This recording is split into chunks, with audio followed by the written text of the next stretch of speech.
Hi, my name is Jenny Akery, and I just want to thank you for coming out and hearing my speech. I want to start off with a Bible verse, Romans 12:10. Be kindly affectionate to one another with brotherly love, in honor, giving preference to one another. New King James Version.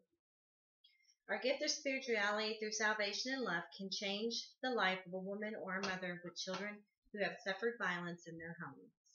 Today, I am going to talk about domestic violence and the effects that it has on children, and what, as Christian servants and guides, that we can do to help a family that's in need during a crisis situation. What is domestic violence, and how can we help as spiritual leaders? Let's get a better understanding what domestic violence is. Psychological and physical acts of violence, including sexual harm to suffering women by threats of acts, coercion, or captivity in public or in private life. Linda Carmen Koppel. My own personal testimony of being a victim of abuse is I was a domestic violence victim for 10 years. I had 3 children, and they were the audience of my attacks. I experienced mental, physical, and verbal abuse. Constant yelling, belittling, cursing me when he had hard days at work or when his team lost in football, Dallas Cowboys. The arguments escalated into physical abuse very quickly without warning. There wasn't any warnings in it.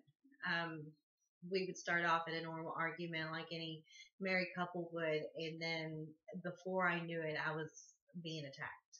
So there's no warning signals. There's no signs that you can watch for or know. They're just completely unpredictable. I was afraid all the time. I was isolated from my friends and family. The emotional breakdown from the abuse caused self-esteem issues. I felt alone, unworthy of love, and fear for my children and for myself on a constant basis. I was afraid to reach out because he was unpredictable. Men that are abusers are very unpredictable. Um, just like that. They just go from sweet and nice and loving to hate and violent and abusive. Um,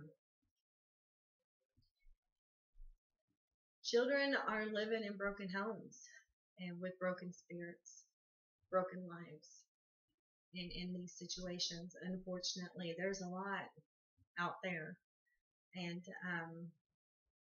I believe, as a spiritual guide, as a victim, as a successful victim who got away and now into a spiritual guider, I believe that it's our duty to help, and we can help so much just by paying attention and watching and listening to people and these women that share with us. To properly know how to guide them is so important. You don't want them to do something that's going to jeopardize the next situation.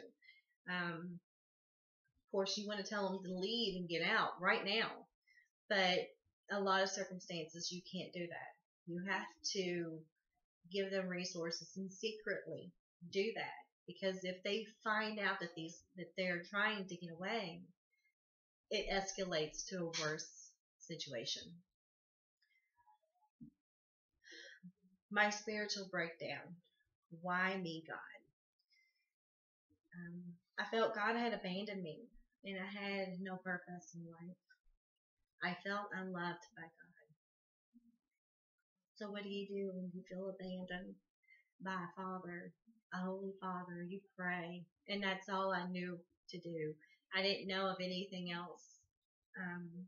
So I went to a parking lot one evening, and it was a church parking lot, and it was closed. It's like 3 in the morning.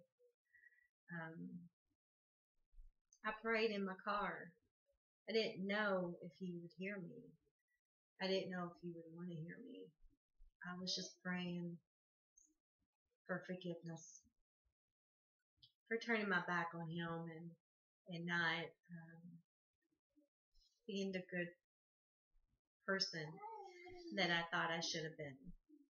And I thought that if I did that, that could change my life, that it would change my life from that point on, that things would get better for me. And surprisingly, it did. To me, it was surprising anyway.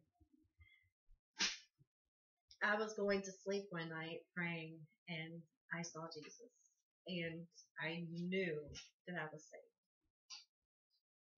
I knew from that point on that I was going to be okay, and that I was going to be saved. I was in school, going to JCC. Just, I don't know if I actually had a goal in mind or anything. I think I was just going just for my own self-worth. And there was an essay that was due. And it was about, the assignment was about everyday life, what's going on in the world today, a problem that was going on in the world of that day. And so I chose to study and write my essay on domestic violence and the effects it has on children. And boy, did I learn a lot.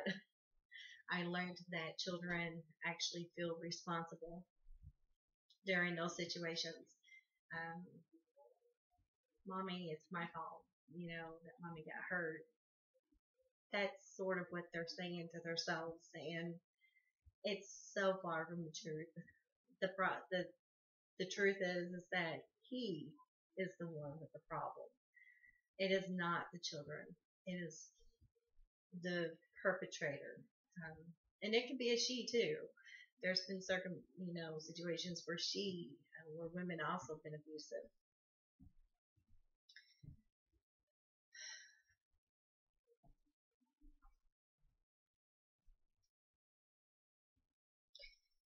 Jesus was guiding me to educate myself. Through this essay, I learned also that if I didn't get out, that I could lose my children to CPS. That was the straw that broke the camel's back. I knew without my children, there was no life for me. They were my whole purpose. And that I couldn't leave for myself, but I could most certainly leave for them. God sent a spiritual guide in the form of a long-lost best friend in high school. Her name was Sonia Tappy, and she provided resources so I can get away safe. She lived in LaGrange, and so she connected me with these numbers of churches who connected me to a domestic violence shelter called Rosehaven. And from that point, I made a plan, and I succeeded. Being a spiritual guide is very rewarding. What the enemy meant for harm, a spiritual guide helps God turn into good. I say that with passion because it's truth. My life is for the good now. What was bad, I can use for good now. And that, to me, and just the spiritual guides that I had, all the different women that were helping me along the way, they are rewarded for that through my success by hearing my story and knowing that what they did made a change. By seeking spiritual guidance, I was able to recover, heal, and change the future outcome of my life. The Christ-like Christians helped me with shelter, counseling, and biblical guidance. I rededicated my life to Christ, and I married a godly man. A man that was meant to be for me. Linda Carmen Koppel. She PhD, RN, CS, NCC, and DAPA, all of those capital letters. She wrote The Lived Experience of Women in Abusive Relationships Who Sought Spiritual Guidance. Women in abusive relationships are now noticing the protection of silence through religious institutions. What does that mean? Women feel safe and free to express their suffering of partner abuse to pastors and clergy for spiritual guidance and understanding.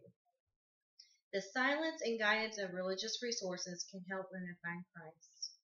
This wonderful work of Christ, Christians, in service to God's people can start depleting the epidemic of domestic violence in today's world. October is National Domestic Violence Awareness Month, and there are different organizations that are resources for women in domestic violence. As you can see here on my board, these are the resources, and I ask you to pray and to seek your heart and just call one of these organizations, or go to the loveisrespect.org and just see what it's about. And if God is moving you to be your spiritual guide, I just pray blessings over that. Women in domestic violence relationships is an international health concern defined by the United Nations. By seeking spiritual guidance, I was able to recover, heal, and change the future outcome of my life.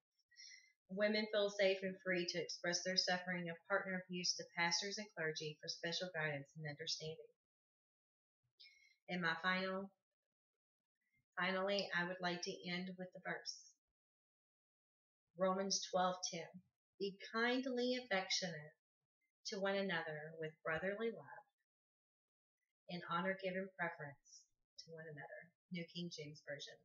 Thank you so much for listening, and I hope that you have enjoyed my speech. I pray blessings over you seeking out whether you can be a part of a spiritual guide, and thank you so much.